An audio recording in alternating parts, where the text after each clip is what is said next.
কই মাছের নতুন রেসিপি নিয়ে চলে এসেছি, এটা আমার মাথায় এসছে। খালি কড়াইতে আমি একটু জল দিয়ে নিলাম। এর মধ্যে এখন আমি এলাচ, দারচিনি এগুলো দিয়ে হলুদ দিয়ে এটাকে একটু ফুটিয়ে নেব। ফোটানোর পরে এর মধ্যে কই মাছ ভাজা আমি ছেড়ে দেবো একটু সেদ্ধ হতে। এরপরেই আসল খেলা শুরু হবে। এর যে মশলাটা মানে যেটা দিয়ে আমি গ্রেভি করবো সেটা আমি দেখাচ্ছি। এটা আগে একটু ঢাকা দিয়ে রেখে দিই হলুদ লবণ দিয়ে।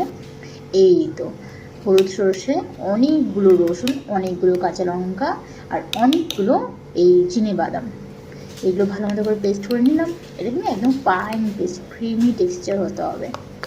তো এরপরে এটা ওই যখন জলটা অনেকটা শুকিয়ে আসবে তখন দেবো এর মধ্যে, কিন্তু তার আগে একটু হালকা হালকা একটু সর্ষের তেল দেবো। তার আগে আমি কোনো সর্ষের তেল বা কোনো তেল ব্যবহার করিনি।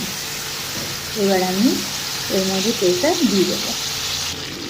এরকম এবার হালকাভাবে এটাকে আলতোভাবে একটু কষিয়ে নেব। খুব একটা বেশি কষাবো না, কারণ জানি না আমার এটা খুব একটা পছন্দ হয় খুব একটা কষাতে বাদাম বাটা। তো একটু না কাঁচা কাঁচা ফ্লেভার থাকবে, আর রসুনের কাঁচা ফ্লেভার থাকবে, লঙ্কার বাদামের, তার জন্য এটাকে খুব একটা বেশি আমি কষাবো না। তারপরে এটাকে আমি একটু জল দিয়ে ঢাকা দেবো। কিন্তু এর মধ্যে একটা ব্যাপার হচ্ছে, না এর মধ্যে কোনো জিরে যাবে, না এর মধ্যে কোনো মশলা যাবে, এক্সট্রা কোনো মশলা যাবে না।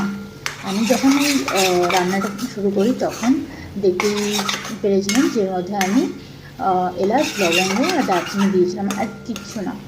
বাস এটা একটু হালকা করে কষিয়ে নিচ্ছি। এখন একটু জল দিয়ে দিলাম আর এটাকে আমি ঢেকে দেবো। এবার এখন এটা ফুটে থাকবে। ফোটা যখন হয়ে যাবে তখন এটাকে বারবার মানে একটু নাড়া দিতে হবে, কারণ নিচ থেকে লেগে যেতে পারে। জলটা একদমই কম থাকবে। এরপরে আমি অনেকগুলো কাঁচা সরষের তেল দিয়ে দেবো এর মধ্যে, অনেকগুলো। তারপরে এটার আসল ফ্লেভারটা একদম ফুটে উঠবে। অনেকগুলো দিতে হবে সরষের তেলের মধ্যে। তারপরে হালকা মানে গ্যাসটা ফ্লেমটা আমি অফ করে দিয়েছিলাম। এবার এটাকে নামিয়ে নেব।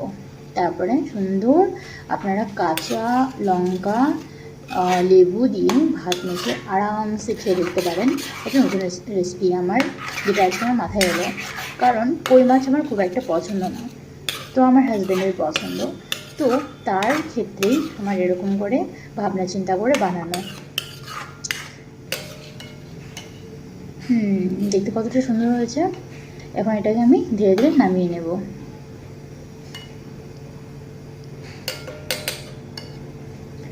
কোনো সময় এটা আপনারা ট্রাই করে দেখবেন, একদম ক্রিমি টেক্সচারে রাখুন। খেয়ে আমাকে জানাবেন আমার রেসিপিটা কেমন লেগেছে। তো আজকের মেনুতে আমাদের দুপুরবেলা এটা ছিল মেইন রেসিপি।